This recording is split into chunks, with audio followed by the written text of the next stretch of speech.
Hello, today we are starting the 12th class topic, that is reproduction in organism. Before starting the reproduction in organism, first we will discuss about the lifespan. What is lifespan? तो जो period होता है birth से लेके natural death तक का, वो क्या होता है? किसी भी ऑर्गेनिज्म की लाइफ स्पैन होती है. जितने भी उसके अंदर चेंजेस आ रहे हैं, जो भी उसकी बॉडी में जो भी चेंजेस आ रहे हैं बर्थ से लेकर नेचुरल डेथ तक के, वो सब पीरियड क्या होता है? लाइफ स्पैन होता है. अब all of you know that each end of every organism can live only for a certain period of time. ऐसा तो नहीं है कि सारे ही ऑर्गेनिजम्स पूरे ही पीरियड के लिए इमॉर्टल रहेंगे. एक ना एक दिन उन्हें मरना ही है. तो जो पीरियड होता है बर्थ से लेके नेचुरल डेथ तक का किसी भी ऑर्गेनिज्म का, वो क्या रिप्रेजेंट करता है? Life span. अब जो लाइफ स्पैन होती है किसी भी ऑर्गेनिज्म की, वो हम साइज से कोरिलेट नहीं कर सकते हैं. साइज से कोरिलेट कैसे नहीं कर सकते हैं? जैसे आपने देखा है, जैसे कैरेट्स होते हैं, पैरट्स होते हैं, क्रोज होते हैं, पैरट्स होते हैं, ये क्या होती हैं? इनकी जो ये आपने देखा है, ये डिफरेंट नहीं है एक दूसरे से. मतलब साइज इनका बॉडी का बिल्कुल सेम है. तो ऐसा नहीं है कि अगर बॉडी का साइज बिल्कुल सेम है तो उनकी जो लाइफ स्पैन है वो भी बिल्कुल सेम ही होगी. ऐसा नहीं है. हर जितने भी ऑर्गेनिज्म है अर्थ पर, जितने भी लिविंग ऑर्गेनिजम्स हैं, उन सब की लाइफ का अपना एक टाइम होता है. तो अगर हम शेप की बात करें कि साइज़ या शेप छोटा है, तो छोटा है जैसे क्रो का, और एलिफेंट का बड़ा साइज़ है. तो जो एलिफेंट का बिग साइज़ है तो उसका जो लाइफ स्पैन होगी वो बहुत ज़्यादा होगी, या क्रो की कम होगी. ऐसा कुछ नहीं है. अगर हम मैंगो ट्री को देखें, उसकी बहुत कम लाइफ स्पैन होती है as compare to the peepal tree, but दोनों में सिमिलैरिटी तो बिल्कुल सेम ही है. तो कुछ भी लाइफ स्पैन हो, death of every organism, individual organism, वो सर्टेनिटी ही होती है अगर हम डेथ को देखें तो. ठीक है. तो ये जो लाइफ स्पैन है ये हमारा 4 फैक्टर्स पे डिपेंड करता है. दैट इज, ये बहुत इंपॉर्टेंट है. पहला है जुवेनाइल फेज, मैच्योरिटी, एजिंग और सेनेसेंस और डेथ. अब ये क्या है? जुवेनाइल फेज क्या होती है?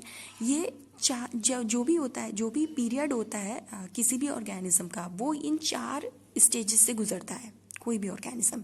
तो पहला जो जुवेनाइल फेज है वो क्या है? ये रिप्रेजेंट करता है वो stage before the organism develops the capacity to reproduce. Reproduce करने से पहले जो स्टेज आती है वो होती है जुवेनाइल फेज की. इसमें क्या होता है? जुवेनाइल फेज में ऑर्गेनिज्म की ग्रोथ होती है. ठीक है. जो भी बॉडी के ऑर्गन्स हैं वो बढ़ते हैं. That is juvenile.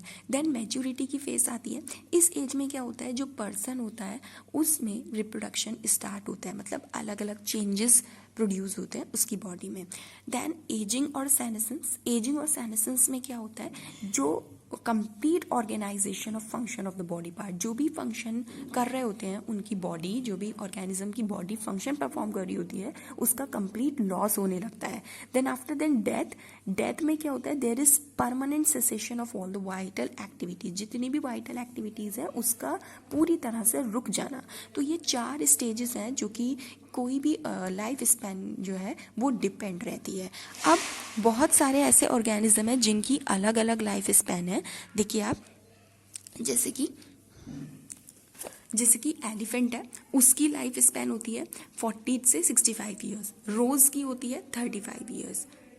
देन अगर हम डॉग की बात करें तो उसकी होती है 10 to 13 ईयर्स. तो अलग अलग लाइफ स्पैन है सबकी. बटरफ्लाई की अगर हम बात करें तो वो 1 से 2 ही वीक तक जिंदा रह सकती है. क्रो की 15 ईयर्स है. बनाना ट्री की 25 है. देन क्रोकोडाइल की 60 ईयर्स है. Tortoise 100 to 150 years. And so this is all about this. इस तरीके से लाइफ स्पैन होती है. तो ये 4 पे डिपेंड करती है. अब एक एग्जाम्पल है स्ट्रोबिलेस बिलैंथस कुंथियाना. इसकी भी लाइफ स्पैन दे रखी है, ये भी इंपॉर्टेंट है. एक नीला कुरंजी एक तरीके का ट्री होता है जिसमें जो फ्लावर्स आते हैं वो एक बार 12 साल में आते हैं. तो एक बार जब 12 साल में इसमें फ्लावर्स आते हैं तो इसकी लाइफ स्पैन जो होती है वो बस 12 साल ही होती है. ये फ्लावर्स देके जो होता है डेथ हो जाती है इसकी. तो ये बहुत ही इंटरेस्टिंग सा एग्जाम्पल है Strobilanthes kunthiana. Now starting the topic that is called reproduction. Reproduction क्या होता है? बायोलॉजिकल प्रोसेस होता है जिसमें ऑर्गेनिज्म यंग वंस को रिप्रोड्यूस करते हैं. That is called reproduction. Similar to itself. Similar भी नहीं, अभी हम आगे पढ़ेंगे कि किस तरीके से सिमिलर होते हैं, किस तरीके से सिमिलर नहीं होते हैं। देन जो भी ऑफ स्प्रिंग प्रोड्यूस होता है किसी भी पेरेंट ऑर्गेनिज्म से, जो भी ऑफ स्प्रिंग प्रोड्यूस होंगे मतलब यंग वंस प्रोड्यूस होंगे, दे ग्रो करेंगे, अभी बताया ये जुवेनाइल फेज में ग्रो होता है, देन मेच्योर होंगे, देन प्रोड्यूस ऑफ स्प्रिंग करना, प्रोड्यूस करना स्टार्ट कर देंगे। देन जो रिप्रोडक्शन का मेन मोटिव होता है वो क्या होता है, एक साइकिल चलती रहती है। कैसे साइकिल चलती रहती है, पहले बर्थ होगी, फिर बर्थ के बाद उसकी ग्रोथ होगी, ग्रोथ के बाद उसकी डेथ हो जाएगी। तो दिस इज द साइकिल जो कि किसी भी ऑर्गेनिज्म की चलती ही रहती है। तो इसका रिप्रोडक्शन का एक सिग्निफिकेंस है। What is the significance of reproduction? Reproduction enables the continuity of species generation after generation. एक जनरेशन के बाद दूसरी जनरेशन में ये क्या करता रहता है, अपनी स्पीशीज को कंटिन्यूटी करता रहता है। तो अगर क्वेश्चन ये आता है कि why the reproduction is essential, तो it enables the continuity of species generation after generation. ये एक कैरेक्टरिस्टिक है हर एक ऑर्गेनिज्म की जो कि ज़रूरी होती है। ओके, नाउ अब based on whether there is पार्टिसिप, अब ऐसा तो नहीं है कि जो रिप्रोडक्शन है उसमें दो ही पेरेंट्स का इन्वॉल्वमेंट हो, वन पेरेंट से भी रिप्रोडक्शन हो सकता है। तो based on whether there is participation of one organism और two, there are two types of reproduction. The first one is the asexual reproduction. You have read in previous also कि asexual reproduction क्या होता है। ये एक ऐसा type का reproduction होता है जिसमें कोई भी गैमीट्स का फ्यूजन नहीं होता है, मतलब मेल एंड फीमेल का कोई भी ऐसा इन्वॉल्वमेंट नहीं है कि दोनों इन्वॉल्व हो रहे हैं, केवल सिंगल पेरेंट इन्वॉल्व होगा and the new offspring are produced. Okay, now पहले हम एसेक्सुअल को ही डिफाइन करते हैं कि किस तरीके से है ये। तो ये एक ऐसा टाइप का रिप्रोडक्शन है जिसमें सिंगल पेरेंट इन्वॉल्व होता है, there is no formation and fusion of gametes. तो जो ऑफस्प्रिंग प्रोड्यूस होते हैं वो एग्जैक्टली सिमिलर होते हैं टू द पेरेंट, मतलब जो ऑफस्प्रिंग प्रोड्यूस होंगे, the offspring produced in this, they are genetically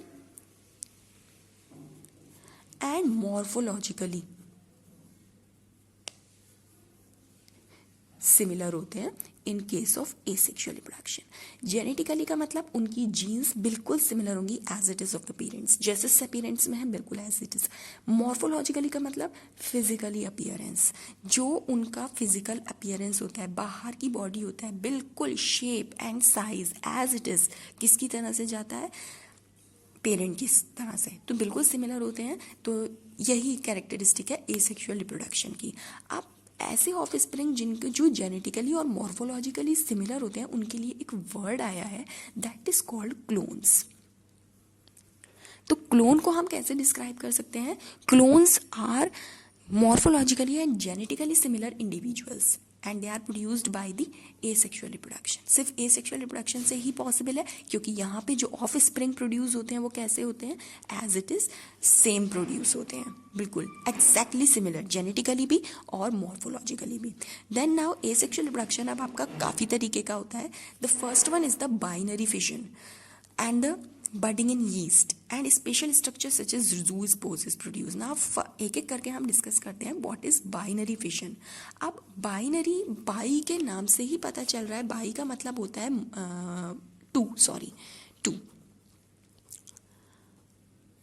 to splitting, मतलब जो पेरेंट इंडिविजुअल होगा वो दो में स्प्लिट हो जाएगा, that is called binary fission. जैसे कि एग्जाम्पल है जैसे कि amoeba, as you have heard, बहुत बार आपने सुना होगा, अमीबा जो होता है वो एक यूनिसेलुलर ऑर्गेनिज्म होता है, कोई शेप साइज नहीं होता, इसके अपने कोई ऑर्गन्स नहीं होते।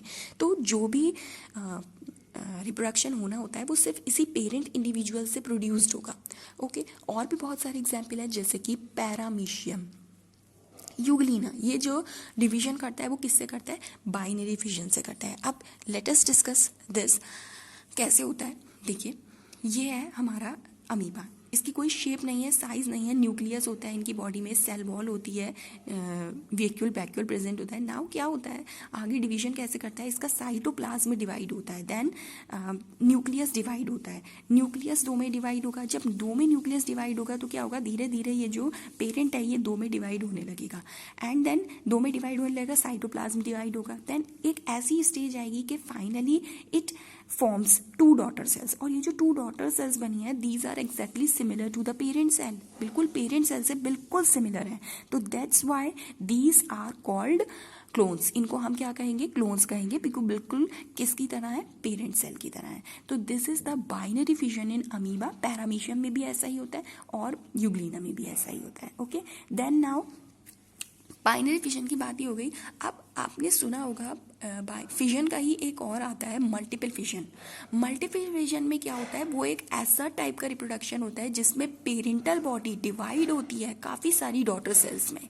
जैसे आपने प्लाज्मोडियम मलेरियल पैरासाइट का नाम सुना होगा। प्लाज्मोडियम मलेरियल पैरासाइट जो कि मलेरिया करता है, जो प्लाज्मोडियम, अगर कंडीशन अनफेवरेबल होती है तो क्या होता है, वो प्लाज्मोडियम किस में जाता है, अंडरगोज मल्टीपल फिजन। मतलब वहाँ पे एक ही इंडिविजुअल बहुत सारे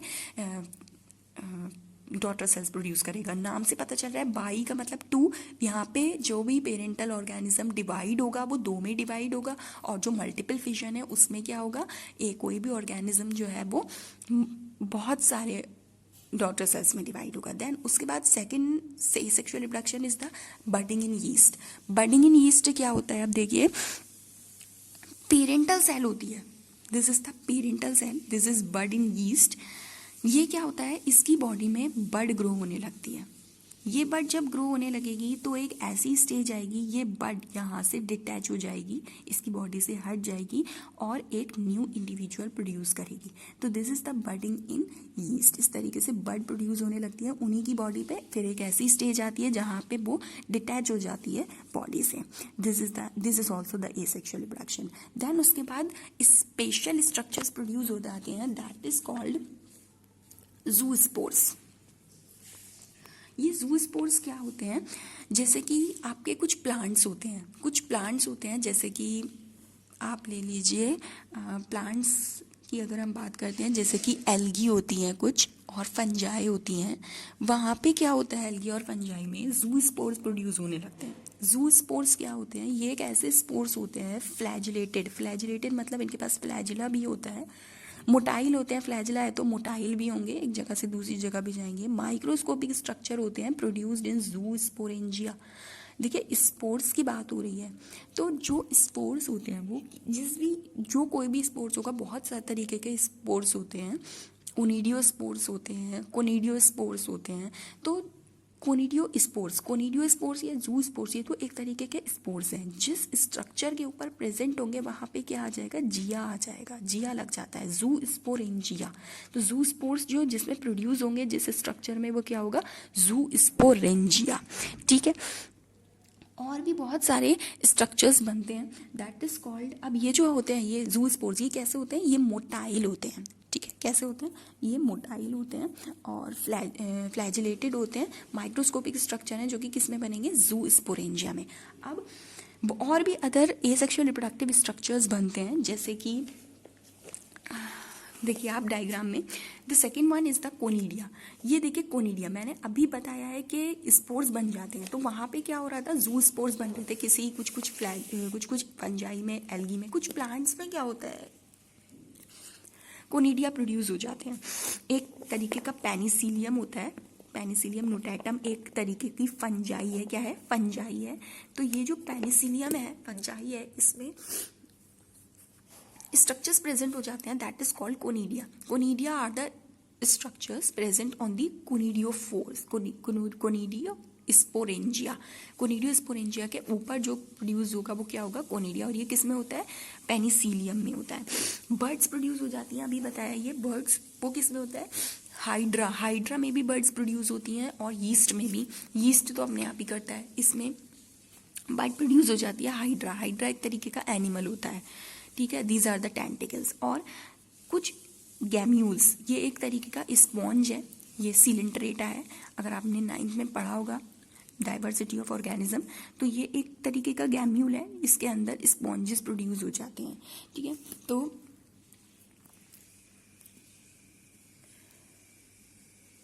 ये एक तरीके का फ्रेश वाटर स्पॉन्ज होता है, फ्रेश वाटर स्पॉन्ज होता है, जो कि इसकी सेल्स जो होती हैं, इनकी जो सेल्स होती हैं उन्हें हम कहते हैं आर्कियोसाइट। तो ये क्या करता है, ये गैम्यूल ये डिस्पर्जन में हेल्प करता है, और जो जब फेवरेबल कंडीशन होती हैं तो ये जो इसकी सेल्स होती हैं आर्कियोसाइट्स, ये बाहर आ जाती हैं गैम्यूल से through this micropyle region. This is the region of the micropyle. तो इसकी जो सेल्स होती हैं आर्कियोसाइट्स, वो माइक्रोपाइल से बाहर आ जाती हैं और रिप्रोडक्शन स्टार्ट करती हैं। This is the asexual reproduction. तो अब एसेक्सुअल रिप्रोडक्शन हमारे कौन कौन से हैं, एक बार रिवाइज कर लेते हैं। बाइनरी फिजन मैंने आपको बताया है, मल्टीपल फिजन बताया है, बडिंग इन यीस्ट, कुछ स्ट्रक्चर्स प्रेजेंट होते हैं दैट इज कॉल्ड ज़ूस्पोर्स, और भी कुछ स्ट्रक्चर्स होते हैं जैसे कि कोनिडिया होता है और गैम्यूल होता है और बड्स होती हैं, they are present on the parent plant. Okay, now अब ये जो एसेक्सुअल की बात हो रही थी अब तक, ये सब किस में हो रहा था, ये सब हो रहा था एनिमल्स में। एनिमल्स में होता है ये, ठीक है, यूनिसेलुलर या यूनिसेलुलर ही होता है बल्कि। नाउ अब अगर हम एसेक्सुअल कंडीशन की बात करें इन प्लांट्स में, तो एसेक्सुअल की जगह एक वर्ड यूज होता है that is called vegetative reproduction और प्रोपेगेशन। जो प्लांट्स होते हैं उनमें जो एसेक्सुअल प्रोडक्शन होता है वो क्या होता है, वेजिटेटिव रिप्रोडक्शन और प्रोपेगेशन हम यूज़ करते हैं। तो अब इसमें क्या होता है, एसेक्सुअल प्रोडक्शन में बहुत सारे, हर एक प्लांट में बहुत सारे प्लांट्स प्रोड्यूस हैं, तो उनमें अलग अलग तरीके की रिप्रोडक्शन होता है, और वो किन से होता है, कुछ यूनिट्स से होता है। उन यूनिट्स को हम कहते हैं वेजिटेटिव प्रोपेग्यूल्स। कुछ ऐसे स्ट्रक्चर्स बन जाते हैं उनकी बॉडी में जो कि रिप्रोडक्शन को हेल्प करते हैं, that is called that structures are called vegetative propagules. Now the first one is the runner. Lawn grass जो होती है, दैट जो लॉन ग्रास होती है, जो गार्डन वाली ग्रास होती है, दैट इज कॉल्ड रनर। तो उनमें क्या हो जाता है, वेजिटेटिव प्रोपेग्यूल्स, इनमें क्या हो जाता है, रनर जो है वो लॉन ग्रास में बन जाती हैं। कुछ ऐसे स्ट्रक्चर्स बन जाते हैं जो कि क्या करते हैं, रिप्रोडक्शन करते हैं इन प्लांट्स में। Rhizome, as you have seen the ginger और टर्मेरिक, सब नहीं देखा है, तो उसमें उनका जो रिप्रोडक्शन करने की यूनिट होती है वो होती है राइजोम। जो मिंट होते हैं हमारा और क्या कह सकते हैं, कोरिएंडर हम कह सकते हैं। तो आपने देखा होगा वो एक क्या कहना चाहिए कि एक छोटे से स्ट्रक्चर से ही वो पूरा फैल जाता है, तो दैट इज द सकर। वो होते हैं सकर से होती है उनकी, these are the vegetative propagules. then tuber as you all know, potato और स्वीट पोटैटो में आईज निकल जाती हैं, तो वो हेल्प करती हैं ग्रो होने में। देन ऑफसेट एक तरीके का आई कॉर्निया होता है। अब ये आई कॉर्निया क्या है, आपने स्टैग्नेंट वाटर देखा होगा, बहुत सारे जो फास्ट ग्रोइंग, तो जो स्टैग्नेंट वाटर होता है, स्टैग्नेंट वाटर में क्या होता है, फास्ट ग्रोइंग वीड प्रोड्यूस्ड हो जाती है। वीड क्या होती है, एक तरीके का अनवांटेड प्लांट होता है जो कि प्रोड्यूस्ड हो जाता है, और वो दूसरे जो वहाँ पे और ऑर्गेनिज्म होता है उसकी लाइफ को ख़त्म कर देता है। तो ये जब किसी भी वाटर के ऊपर ग्रो होगा, तो क्या होगा, वाटर की जो ऑक्सीजन कैपेसिटी है वो खत्म हो जाएगी, और जो वाटर के अंदर फिशेस रह रही हैं उनकी डेथ हो जाएगी। तो ये इस तरीके से मल्टीप्लाई होता है, जो कि इसको इरेडिकेट करना बहुत ज़्यादा डिफिकल्ट हो जाता है। तो आई कॉर्निया का जो दूसरा नाम होता है उसको हम वाटर हाइसिंथ भी कहते हैं। ये भी बहुत आता है question, water hyacinth, it is the terror of Bengal. ये टेरर ऑफ बंगाल कहलाते हैं क्योंकि ये पूरी वाटर में क्या कर देते हैं, टेरर मचा देते हैं। तो इन आइकॉर्निया के बीच में क्या होगा भाई, जब वो पूरा वाटर को कवर कर लेगा तो उनके बीच में एक तरीके की ब्रांच टाइप आ जाएगी, दैट इज कॉल्ड ऑफसेट, जिसकी तरीके से वो आगे अपना पूरा स्ट्रक्चर कंप्लीट करते हैं, that is called offset. Then bulb, जो गार्लिक और अनियन होते हैं उनमें जो वेजिटेटिव प्रोपेग्यूल्स होते हैं, वेजिटेटिव स्ट्रक्चर्स होते हैं, उन्हें हम कहते हैं बल्ब। इसके थ्रू ये रिप्रोडक्शन करते हैं। So this is the asexual reproduction in plants. Now अब हम बात करेंगे एसेक्सुअल रिप्रोडक्शन की। Second one is the sexual reproduction. देखिए सेक्सुअल रिप्रोडक्शन क्या होता है.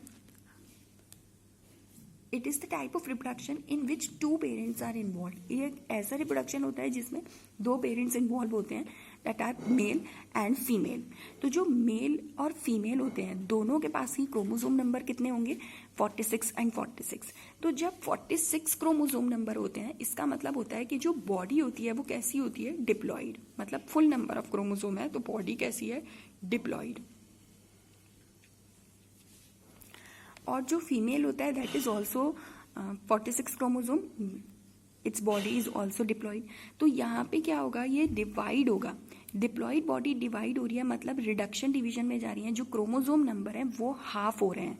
तो जब हाफ होते हैं तो जो प्रोसेस लगता है उसे हम कहते हैं meiosis.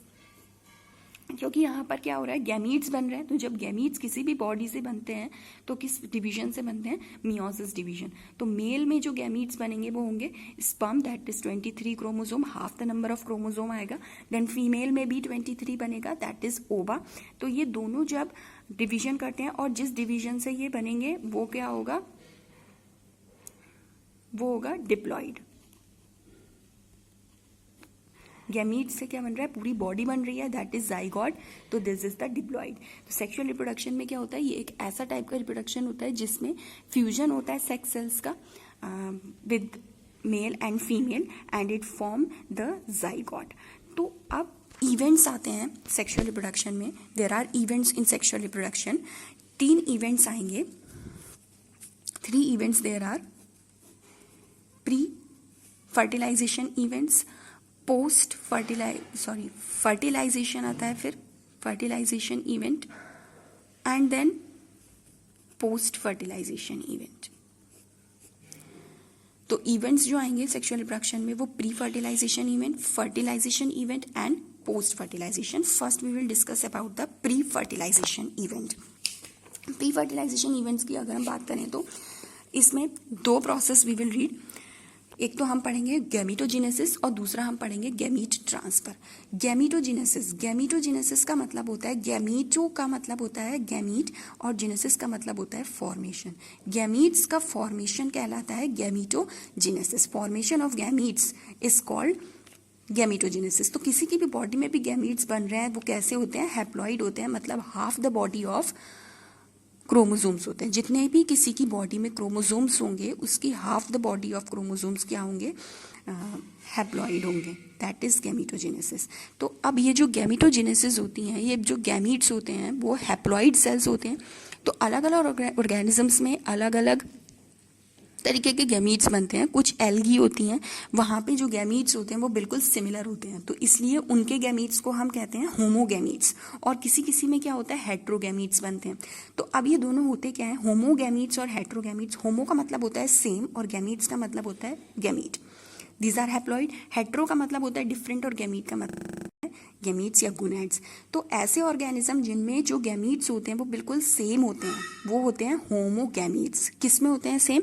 In case of algae की अगर हम बात करें, एल्गी में जैसे कि क्लेमाइडोमोनास है आपका, या फिर क्लेमाइडोमोनास है, फ्यूकस है, तो उसमें जो गैमीट्स बनते हैं वो बिल्कुल एज इट इज सिमिलर होते हैं. बट इन केस ऑफ हेट्रोगैमीट्स में क्या होता है, जो गैमीट्स बनते हैं वो डिफरेंट होते हैं. As you have seen in the human being, जो मेल का गैमीट होता है वो होता है स्पर्म और जो फीमेल का गैमीट होता है उसे हम कहते हैं एग और ओवम. जो मेल का गैमीट होता है वो स्पर्म भी कहा जाता है और उसको एंथेरोजोइड भी कहा जाता है, और जो फीमेल का गैमीट होता है वो एग भी होता है या फिर ओवम भी होता है. तो this is the difference between homogametes and heterogametes. Then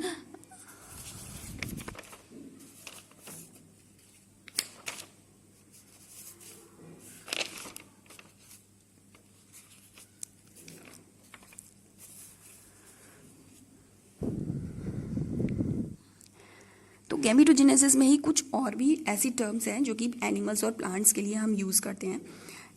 एक कंडीशन होती है बाइसेक्सुअल और एक कंडीशन होती है एक कंडीशन होती है बाइसेक्सुअल और एक कंडीशन होती है यूनिसेक्सुअल। इन दोनों में क्या डिफरेंस है? बाइसेक्सुअल का मतलब ये होता है कि ऐसे प्लांट्स या ऐसे एनिमल जिनका मेल और फीमेल रिप्रोडक्टिव स्ट्रक्चर्स एक ही प्लांट पे प्रेजेंट होता है, दे आर कॉल्ड बाइसेक्सुअल।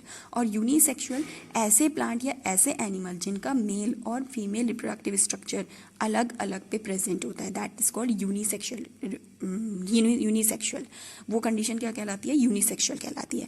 अब अगर हम बात करें बाइसेक्सुअल की, तो इसके लिए एक वर्ड और यूज होता है, दैट इज कॉल्ड होमोथैलिक और मोनोशियस। ये जो होमोथैलिक और मोनोशियस वर्ड्स होता है, these are use in case of fungi और प्लांट्स के लिए यूज करते हैं ये दोनों वर्ड्स। अगर कहीं पे बाइसेक्सुअल लिखा हुआ है या होमोथैलिक लिखा हुआ है या मोनोशियस लिखा हुआ है, तो इसका मतलब क्या है कि जो प्लांट्स होते हैं उनके जो स्ट्रक्चर्स होते हैं मेल और फीमेल वो एक ही सेम ही प्लांट पे प्रेजेंट होते हैं, दैट इज कॉल्ड बाइसेक्सुअल या होमोथैलिक या मोनोशियस। तो जो होमोथैलिक और मोनोशियस होते हैं, these are used in case of fungi and in certain plants.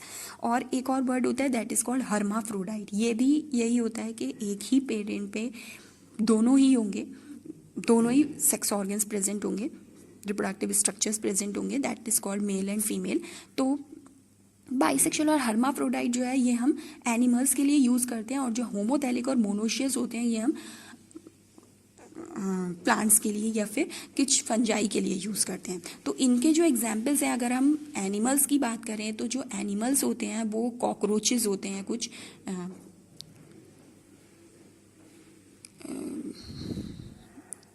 Tape worms होते हैं और लीचेस होते हैं जो कि हर्माफ्रोडाइट होते हैं। और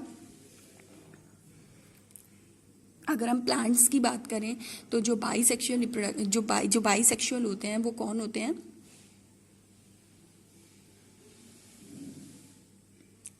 जैसे कि कोकोनट्स होते हैं और ककरबिट्स होते हैं, जो ककम्बर वगैरह होते हैं वो होते हैं आपके मोनोशियस प्लांट्स। तो एग्जाम्पल्स ऑफ मोनोशियस अगर कोई पूछने ही लगता है तो उसके एग्जाम्पल होते हैं कोकोनट और ककरबिट्स।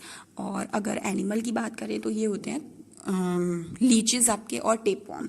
देन यूनिसेक्सुअल और हेट्रोथैलिक और डायोशियस क्या होते हैं? यूनिसेक्सुअल वो कंडीशन होती है जिसमें मेल और फीमेल पार्ट जो होता है वो अलग अलग ऑर्गेनिज्म अलग अलग पेरेंट पे प्रोड्यूस होगा। मतलब एक पेरेंट होगा तो उस पर मेल स्ट्रक्चर प्रेजेंट होगा, दूसरा होगा तो उस पर फीमेल होगा। हेट्रोथैलिक और डायोशियस की बात करें तो ये भी कुछ प्लांट्स और कुछ फंजाई के लिए यूज होता है ये। और इसके एग्जाम्पल हैं आपके पपाया है और डेट पाम है। These are the examples of unisexual reproduction. Then अब जो ये गैमीट फॉर्मेशन होता है, तो जो गैमीट फॉर्मेशन होगा उसमें सेल डिवीजन कैसे होगा? How cell division takes place in gamete formation. Cell division during gamete formation में दो तरीके के आपके सेल डिवीजन आएंगे। The first one is the mitotic cell division and the second one is the meiotic cell division. Mitotic और meiosis. Mitotic जब cell division होता है तो जो पेरेंट ऑर्गेनिज्म होता है जब वो डिवाइड होता है तो equal number of chromosomes produced होते हैं। एंड मियोसिस में क्या होता है? Half the number of chromosomes produce होते हैं। तो जो माइटोटिक सेल डिवीजन होता है, अगर हम माइटोटिक की बात करें तो इन केस ऑफ कुछ ब्रायोफाइट्स होते हैं और कुछ फंजाई होते हैं, तो जो हैप्लॉइड पेरेंट होता है अगर 23 नंबर ऑफ क्रोमोसोम्स है उसका, तो वहां पे जो गैमीट्स प्रोड्यूस्ड होंगे वो कैसे होंगे? माइटोटिक डिवीजन से होंगे। क्योंकि जो क्या हो रहा है भाई, हैप्लॉइड पेरेंट है तो हैप्लॉइड पेरेंट से जो भी ऑर्गेनिज्म प्रोड्यूस होगा वो हैप्लॉइड ही होगा। तो equal number of chromosomes produce होते हैं, मतलब चाहे 46 वाला डिवाइड हो रहा है या 23 वाला डिवाइड हो रहा है। अगर 46 वाला डिवाइड हो रहा है तो जब 46 वाला डिवाइड होगा, 46 क्रोमोसोम वाला डिवाइड होगा, तो जो रिजल्ट आएगा वो 46 ही आएंगे, मतलब इक्वल नंबर ऑफ क्रोमोसोम आएंगे। और जब 23 वाला डिवाइड होगा तब भी 23 और 23 आएंगे। तो this is the mitotic cell division. इसको इक्वेशनल डिवीजन भी कहते हैं, जहां पर क्रोमोसोम का नंबर सेम ही रहता है। तो इसका एक एग्जाम्पल है कुछ फंजाई और कुछ ब्रायोफाइट्स होती हैं, इनकी जो पेरेंटल बॉडी होती है वो कैसी होती है? हैप्लॉइड होती है। हैप्लॉइड बॉडी होती है, मतलब हैप्लॉइड का मतलब 23 नंबर ऑफ क्रोमोसोम्स होते हैं। तो जब ये डिवाइड होंगे माइटोटिक से तो जो प्रोड्यूस होंगे वो कितने होंगे? 23 एंड 23, मतलब haploid number of chromosomes produced होंगे। But in case of meiosis में क्या होता है, जो क्रोमोसोम्स होते हैं वो हाफ नंबर हो जाते हैं। जैसे कि ह्यूमन बींग्स की अगर हम बात करें तो यहाँ पे जो गैमीट्स बनते हैं, जिस प्रोसेस से बनते हैं, वो प्रोसेस होता है मियोसिस। क्योंकि इन दिस केस में इस केस में क्या होता है, जो पेरेंटल बॉडी होती है, जो हमारी पेरेंटल बॉडी है, वो कैसी है, डिप्लॉइड है। डिप्लॉइड जब डिवाइड हो गई, जब ये डिवाइड होगी तो किस डिवीजन से होगी, रिडक्शन डिवीजन से होगी और मियोसिस से होगी। मियोसिस का मतलब जो क्रोमोसोम का नंबर है वो कैसा हो जाएगा, हाफ हो जाएगा। मियोसिस का मतलब होता है क्रोमोसोम का नंबर हाफ हो जाना। तो ये जो डिप्लॉइड होता है, ये रिडक्शन डिवीजन से क्या होगा, दो में डिवाइड हो जाएगा, haploid and the diploid and again diploid organism is produced in case of human being. कुछ जिम्नोस्पर्म्स भी होते हैं, एंजियोस्पर्म्स भी होते हैं, जहाँ पे जो बॉडी होती है वो कैसी होती है, डिप्लॉइड होती है। तो यहाँ पे जब बॉडी डिप्लॉइड होगी तो किससे प्रोड्यूस्ड होंगे ऑर्गेनिज्म, बाय मियोसिस से। लेकिन अगर पेरेंटल बॉडी हैप्लॉइड होगी तो जो गैमीट्स प्रोड्यूस्ड होंगे वो किससे होंगे, by mitotic cell division. Then in case of human being या इन केस ऑफ जिसमें भी मियोटिक सेल डिवीजन होता है, यहाँ पे कुछ स्पेशलाइज्ड सेल्स होती हैं जिन्हें हम कहते हैं मियोसाइट्स। मियोसाइट्स कुछ स्पेशलाइज्ड सेल्स होती हैं। इन मियोसाइट्स के अंदर ही क्या प्रोसेस होता है, मियोसिस होता है। ये मियोसाइट्स कहलाती हैं गैमीट मदर सेल। ये जो मियोसाइट्स होती हैं, ये गैमीट्स मदर सेल मियोसिस में जाती हैं and it form the haploid number of chromosome. तो जो मियोसाइट्स होंगी वो कैसी होंगी, वो फुल नंबर ऑफ क्रोमोसोम होंगी, दैट इज 46। और इनसे जो प्रोड्यूस्ड होंगी, ये जब मियोसिस में जाएंगी तो जो क्रोमोसोम नंबर प्रोड्यूस्ड होगा वो कैसे होंगे, half the number of chromosome होंगे। जैसे ही अभी बताया गया है दैट ह्यूमन बींग्स में क्रोमोसोम नंबर अगर हम बात करें तो 46 है। तो ये क्या है, मियोसाइट्स, ये गैमीट मदर सेल है। These are the specialised cell जो कि मियोसिस में जाएगा। अब मियोसिस में ये 46 क्रोमोसोम जा रहा है, तो जो गैमीट में क्रोमोसोम नंबर होगा वो कितना होगा, दैट इज 23। और भी बहुत से केसेस हैं ऐसे, जैसे कि डॉग है, डॉग में जो मियोसाइट्स में होगा क्रोमोसोम नंबर वो उनकी बॉडी का क्रोमोसोम नंबर है, गैमीट मदर सेल है, दैट इज 78। तो जो जब इनसे मियोसिस होगा तो जो गैमीट्स बनेंगे वो कितने होंगे, 39, half the number of chromosome. ऐसे ही और भी बहुत से एग्जाम्पल हैं, जैसे कि राइस होता है। राइस में क्या होता है, जो मियोसाइट्स में नंबर होता है वो 24 होता है। तो जब क्रोमोसोम नंबर गैमीट में अगर हम देखेंगे तो वहाँ पे क्या होगा, 12 हो जाएगा। तो दिस इज द गैमीटोजेनेसिस। गैमीट्स कौन कौन से होते हैं और किस तरीके से सेल डिवीजन होता है गैमीट फॉर्मेशन का। This is in the pre fertilization event. Now in the pre fertilization, that is the second event. The second event is gamete transfer. Gamete का कैसे ट्रांसफर होता है किसी भी बॉडी से, तो गैमीट ट्रांसफर के लिए जो मेल होता है वो मोटाइल होता है और जो फीमेल होता है वो स्टेशनरी होता है। In all the cases generally कि जो मेल होता है वो मोटाइल होगा, मतलब एक जगह से दूसरी जगह जा सकता है, लेकिन जो फीमेल होता है वो स्टेशनरी रहता है, मतलब एक ही जगह रहता है। तो जब मेल मोटाइल होगा तो मेल मोटाइल होने की वजह से ये फीमेल की तरफ जाएगा और फर्टिलाइजेशन होगा। बट कुछ ऐसे प्लांट्स होते हैं जैसे कि फंजाई होता है और एल्गी होती हैं, यहाँ पे जो बोथ होते हैं, जो दोनों होते हैं मेल और फीमेल, ये दोनों ही मोटाइल होते हैं। यहाँ पे जो मीडियम की ज़रूरत होती है वो होती है वाटर की ज़रूरत होती है। तो इसलिए बहुत सारे जो मेल गैमीट्स होते हैं इन दीज केसेस वो फेल हो जाते हैं to reach the female gamete तक पहुंचने तक वो फेल हो जाते हैं। तो इस लॉस को कंपेंसेट करने के लिए during transport number of male gamete produced is several 1000 times the number of female gamete produce. तो इसलिए जो मेल गैमीट्स प्रोड्यूस्ड होते हैं वो इतने ज़्यादा हो जाते हैं as compare to the female gametes produced. अब गैमीट ट्रांसफ़र की अगर हम बात करें तो अगर हम in case of seed plant की अगर हम बात करें तो सीड प्लांट में क्या होता है, जो ट्रांसफ़र होता है गैमीट का वो कैसे होता है। जैसे फ्लावरिंग प्लांट है तो फ्लावरिंग प्लांट में एंथर भी होता है और एंथर के अंदर पॉलन ग्रेन्स होते हैं और जो फीमेल पार्ट है दैट इज स्टिग्मा, वहाँ पे स्टिक होना होता है उस पॉलन ग्रेन को। तो वो जो पॉलन ग्रेन होता है वो ट्रांसफर होता है from anther to the stigma. वो प्रोसेस क्या कहलाता है, दैट इज कॉल्ड पॉलिनेशन। तो in case of seed plant में, इन केस ऑफ एंजियोस्पर्म्स में जो ट्रांसफर होता है वो किससे होता है, वो जो एजेंट होते हैं वो क्या होते हैं, विंड होते हैं या वाटर होता है। तो विंड वाटर के थ्रू जो पॉलन ग्रेन्स है वो पास होता है from male part two the female part, और फीमेल पार्ट के ऊपर जाकर फिर उसका पूरा रिप्रोडक्शन स्टार्ट होता है, that is up to the pollination, वो पॉलिनेशन होता है। तो this is the gamete transfer, इस तरीके से ट्रांसफर हुआ। तो this is all about in the pre fertilization event. अब वो पॉलिनेशन जब जाएगा, जब फीमेल बॉडी के ऊपर जाएगा तो क्या होगा, आगे फर्दर प्रोसेस होगा। फर्दर क्या प्रोसेस होगा, जो मेल गैमीट है वो फर्टिलाइज करेगा फीमेल गैमीट को, वो प्रोसेस कहलाएगा fertilization. Now we will talk about the next event of the sexual reproduction that is called fertilization. Now fertilization की बात करें अगर हम, तो fertilization में क्या होता है, अब जो कोई भी मेल पार्ट है वो फीमेल पार्ट के से फ्यूज होगा, तो कंडीशन कहलाएगी सिनगैमी या फिर फर्टिलाइजेशन। तो जब मेल फीमेल से क्रॉस करेगा, फ्यूज होगा, दोनों के नंबर क्रोमोसोम के क्या है, 23 क्रोमोसोम्स हैं। अब यहाँ पे जो कंडीशन लग रहेगी वो क्या लगेगी, that is called mitotic cell division. तो जो डिवाइड होगा वो क्या होगा, 2n number of chromosome that is diploid, that is zygote. तो सिनगैमी प्रोसेस होगा या फर्टिलाइजेशन होगा। लेकिन किसी किसी केसेस में क्या होता है, जैसे कि हनी बीज होती हैं, बर्ड्स होती हैं, या टर्की होती हैं, या कुछ लिजर्ड्स होती हैं, यहाँ पे फ्यूजन नहीं होता है फीमेल गैमीट का, और वो डेवलपमेंट में भी नहीं चाहती है कि दूसरे ऑर्गेनिजम्स प्रोड्यूस हो। तो जब न्यू ऑर्गेनिजम्स प्रोड्यूस होते हैं तो वो बिना फर्टिलाइजेशन के होते हैं। बिना फर्टिलाइजेशन के कैसे होते हैं, मतलब मेल और फीमेल गैमीट फ्यूज ही नहीं होता है। तो इस कंडीशन को कहा जाता है पार्थिनोजेनेसिस। पार्थिनोजेनेसिस एक ऐसा फ्यूजन होता है गैमीट्स का जहाँ पे फीमेल बॉडी डेवलपमेंट में नहीं जाती है to produce new offspring without fertilization, that is called parthenogenesis.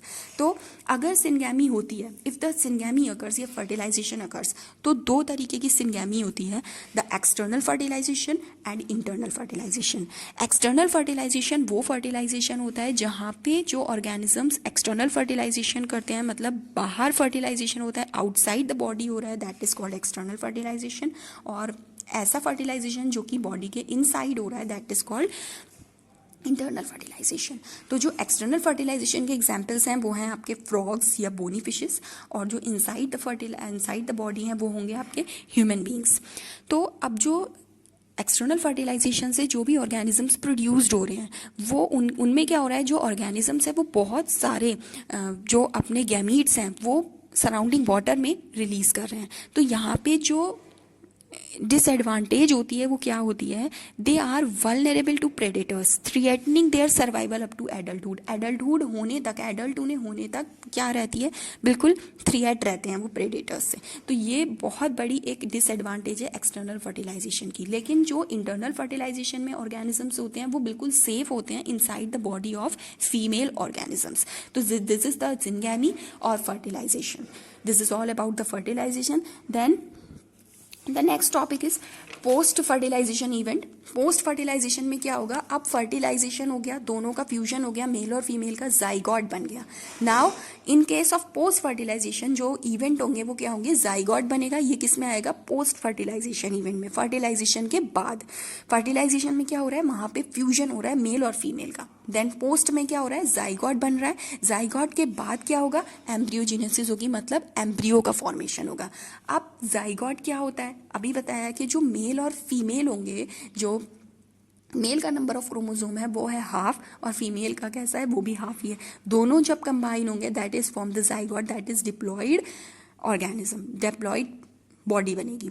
तो जो फंजाई और एल्गी होते हैं, यहाँ पे जो जाइगोट बनता है उसके चारों तरफ एक बहुत थिक वॉल होती है जो कि उसे डेसिकेशन और डैमेज से बचाती है, इन केस ऑफ फंजाई और इन केस ऑफ एल्गी। तो जाइगोट 2n है, ये 2n मियोसिस में जाएगा। जब मियोसिस में जाएगा तो क्या होगा, half the number of chromosomes produce होंगे। यहाँ पे 46 क्रोमोसोम है, ये हाफ हो गए, that is 23 and that is 23। This is the formation of the zygote. Zygote again divide होगा, मियोसिस से होगा, तो half the number of chromosomes आएंगे। तो जो जाइगोट होता है ये जाइगोट क्या करता है, it ensure continuity of species between organism of one generation and the next. एक जनरेशन से दूसरे जनरेशन में क्या करता है, कंटिन्यूटी ऑफ स्पीशीज को एंश्योर करता है। तो जो सेक्सुअली रिप्रोड्यूसिंग ऑर्गेनिज्म होते हैं जो कि ह्यूमन बीइंग है, वहाँ पे भी जो लाइफ बिगिन होती है वो एक सिंगल सेल्ड से ही बिगिन होती है, that is called the zygote. Then another process of the post fertilization event is embryogenesis. ये एम्ब्रियोजेनेसिस किसके बाद आएगा? जाइगोट के बाद आएगा. तो एम्ब्रियोजेनेसिस का मतलब होता है formation of embryo from zygote. अब जाइगोट आगे फर्दर डिवाइड करेगा तो क्या बनेगा? एम्ब्रियो बनेगा. एम्ब्रियो का मतलब होता है, एम्ब्रियो एंड जीनेसिस का मतलब होता है फॉर्मेशन. तो formation of embryo from zygote that is called embryogenesis. अब इस एम्ब्रियोजेनेसिस में जो जाइगोट होगा वो दो चीज में डिवाइड होगा, दो फैक्टर्स में डिवाइड होगा, cell division and cell enlargement. Cell division का क्या मतलब होता है? जो सेल डिवीजन होती है, जो सेल डिवीजन होता है, जो सेल होती है वो अपना साइज को इंक्रीज करती हैं, दैट इज सेल डिवीजन. और सेल डिफरेंशिएशन क्या होता है? जो सेल्स होती हैं वो आगे फर्दर मॉडिफाई करती हैं, आगे फर्दर टिश्यू बनाती हैं, आगे फर्दर और ऑर्गन्स बनाती हैं किसी भी ऑर्गेनिज्म के, that is called cell differentiation. ठीक है. Now this is the embryogenesis. अब एनिमल्स को, अब इसके बाद क्या होगा? एम्ब्रियोजेनेसिस के बाद एक पूरा एनिमल, एक ऑर्गेनिज्म प्रोड्यूस होगा. तो जो एनिमल्स हैं उनको कैटेगराइज्ड करा है दो पार्ट्स में, that is oviparous and viviparous. Oviparous जो ऑर्गेनिजम्स होते हैं जैसे कि रेप्टाइल्स हैं, बर्ड्स हैं, ये जो एग ले करते हैं ये बॉडी के बाहर ले करते हैं, तो मतलब अंडे देते हैं, दैट इज कॉल्ड ओविपेरस. ओवी का मतलब होता है एग. और विविपेरस वो होते हैं जो कि यंग वंस को बर्थ करते हैं, दैट इज जैसे कि ह्यूमन बींग्स होते हैं और डॉग्स होती हैं, कैट्स होती हैं. तो जो ओविपेरस ऑर्गेनिजम्स होते हैं इनके एग्स कैल्केरियस शेल में कवर होते हैं बॉडी के बाहर. लेकिन जो विविपेरस एनिमल्स होते हैं इनमें जो जाइगोट डेवलप होता है वो इनसाइड द बॉडी होता है. तो जो विविपेरस एनिमल्स होते हैं यहाँ पे बहुत प्रॉपर एम्ब्रियोनिक केयर होती है और प्रोटेक्शन भी होती है, तो इसलिए जो चांसेस ऑफ सर्वाइवल होते हैं यंग वंस के वो ज़्यादा होते हैं in case of viviparous animals. Viviparous animals में चांसेस ऑफ सर्वाइवल ज़्यादा होते हैं. क्यों? क्योंकि इनको प्रॉपर एम्ब्रियोनिक केयर मिलती है और प्रोटेक्शन मिलती है. लेकिन इन केस ऑफ ओविपेरस एनिमल यहाँ पे जो यंग वंस होते हैं वो बहुत ज़्यादा थ्रेटेंड रहते हैं फ्रॉम द प्रेडेटर्स. ठीक है. Now this is all about the reproduction in organism.